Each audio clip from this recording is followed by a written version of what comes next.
of what you're doing. But I'm going to break that down. Nutrition first, then I'm going to talk about cardio, then I'm going to talk about strength training and flexibility, and then I'm going to talk about how we can prevent or work out with issues. Because now, most of us already have an injury or something that's holding us back. And we would if we could, but I'm going to teach you how you could. And I'm going to walk through these really quickly, as quick as I can. Nutrition. We can never, ever, ever, ever avoid the food factor. You will not get to the size that you're aiming for or the health that you're aiming for if you're not putting the right things in your mouth. A lot of times people have different ways of doing it. Cutting carbs, cutting meats. Some people get rid of their meat. Sometimes people get rid of their carbs. Sometimes people get rid of sugars. There's, you know the food pyramid? I would say, just as long as you keep this food pyramid, you're doing fine. Well, I don't necessarily agree with the food pyramid. It does encourage a lot of breads, and we don't really need that much bread. You do not need that much pasta. Yes, breads and pasta create energy. That's what everyone tells you, right? You gotta have your carbs. You gotta have your breads. That's where your energy is. But the truth is, if you would get rid of them, you would have your energy. Yes. We have so much potatoes, pasta, macaroni and cheese, spaghetti, fries, whatever, so regularly, and bread, so regularly in our lives, that those things, you know how it feels when it's soft, kind of gummy? That's exactly what it is inside of you. I'm not saying don't eat it. I'm just saying you don't have to have it so much that if you would let some of it go, you might feel the energy that people tell you get when you eat it. Slimming them back would be a good idea. And meats, some people are vegetarians, so I'm not going to tread on that one. But you don't have to have every kind of meat out there. You can really bring it down to lean meats, lean piece of chicken breast. You could do fish. And I used to think that sounded crazy, like who wants baked fish? I didn't. I like fried fish. But, I like living. I do like living too. Amen. You know, you can make a decision. It's yours to make. But, so I like fried chicken. I like all of that stuff. But there has to be a time where we decide it's not a necessity. Are we really going to put up a fight over something that could cause us to lose our life? I have a sign at my job that says, lose weight as if your life depends on it. It does depend on it. I don't even know why they made that sign as if. It does depend on it. Yes. It does depend on it. It doesn't even matter if you're young or older. I want to train teenagers because that's a pivotal place. If you can get to that young lady right then in her life where she's already gaining the weight, you can teach her how to get it under control and live healthy so that by the time you're having children, you can still have the stamina to do all those things that you spoke of before and be able to balance. When you're overweight, it's hard.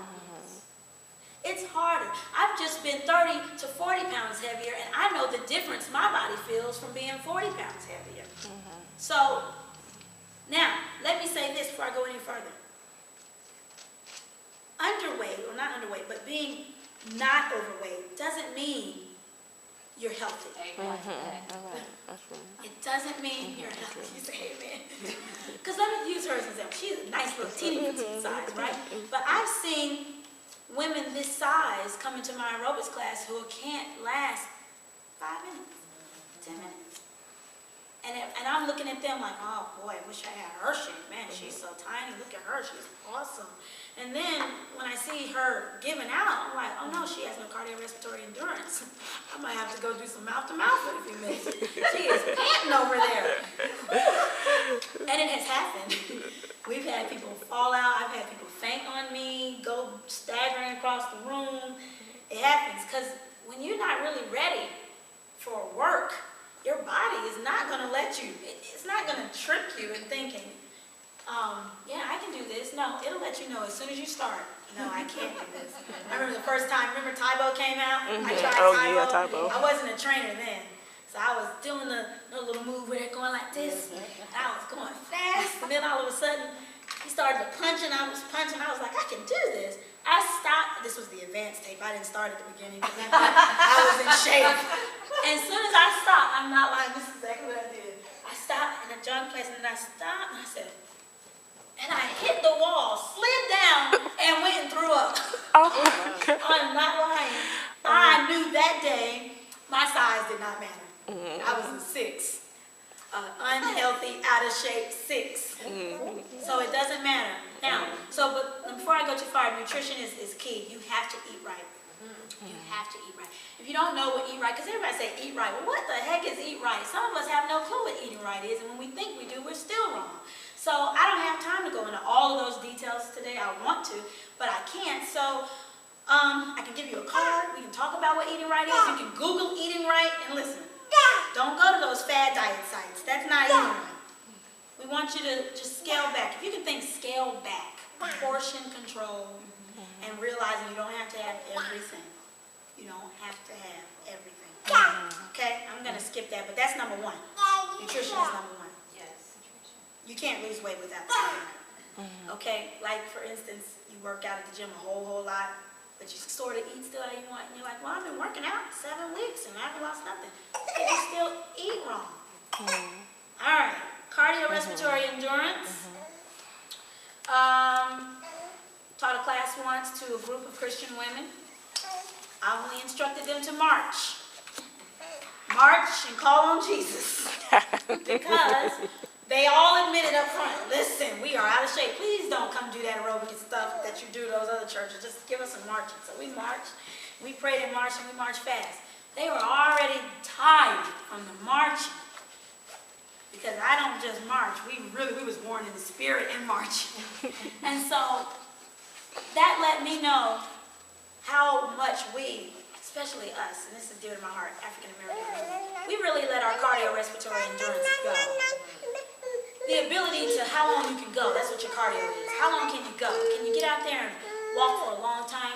Or even can you jog? You want to see where you are? Go take a quick sprint and see. You'll see 2 minutes.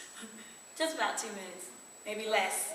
I'm high-fiving my clients when we make a 2-minute jog on a treadmill. Because we start a 30-second jog. Can you jog 30 seconds? Yes. All right. 1 minute. Yes. So try that. Try to get your endurance up because you never know when you're going to need it. And trust me, birth, things like that, golly, the first time I thought, have to keep doing it. It's like swimming. You ever been tired out from trying to swim and you wonder, why is this water tiring me out so much? You got to hold your breath.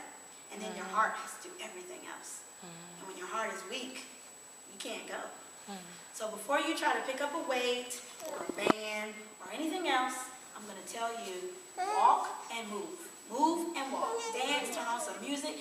Dance about 30 minutes a day. If you can start moving around 30 minutes a day, and don't use work as an excuse like, well, I'm on my feet all day. I walk around my jog. Gosh, I should be losing weight. No, that does not count. Get up and do a consistent 30 minutes to an hour of something very energetic and move your body. Move it.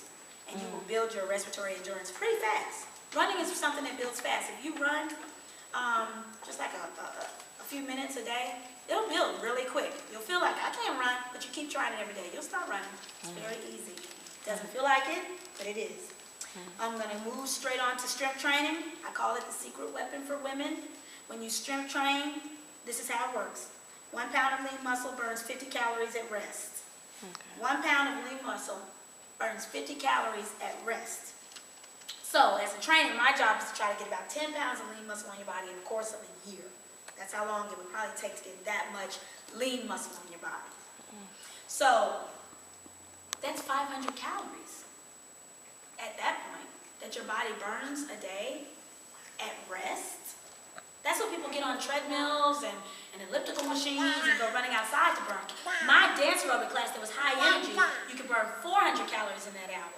But try burning 500 calories when you sat to do it.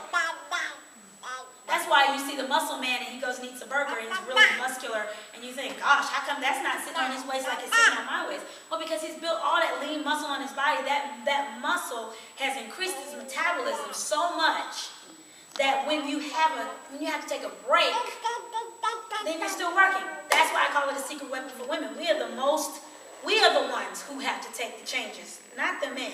Usually he works, and then he works, and he works. That's it. He's not not doing all the stuff that she was describing that we have to do. I'm here, I'm there, I'm here, I'm there, now I'm here, now I'm there. And now I need a break. Or I'm pregnant now. Or now I'm going through menopause. Or, well, now it's my menstrual cycle this week. That week, you not getting ready to be moving around as much as you can. You're going to try to be like, I'm just going to sit. At least that's me. So, if I have all these different seasons in my life, from childbearing to menopause, where there's always going to be a shift in my schedule and change, and I have to sit, then why would I not take that advantage of working out my muscles with strength training and using weights so that my body will be able to burn fat for me when I can't go to a gym? Because that's what you want it to do. You want it to burn for you when you can't go. So that when, for instance, I've taken a year off, literally, of consistently working out. Last year, P90X, hard. And then after that, quit and started eating how I wanted to eat. That's another story. And then not working out. But not working out consistently, mostly training, not getting my own workout. Gained 10 pounds back. 10 pounds to me, once I've gotten to my goal weight, is not as threatening. Just 10 pounds, I can get that right back off if I want to. But why did it only go to 10 pounds? Why didn't I not just blow right back up? Why didn't I gain the whole amount back? Well, because the lean muscle on my body was still working when I wasn't.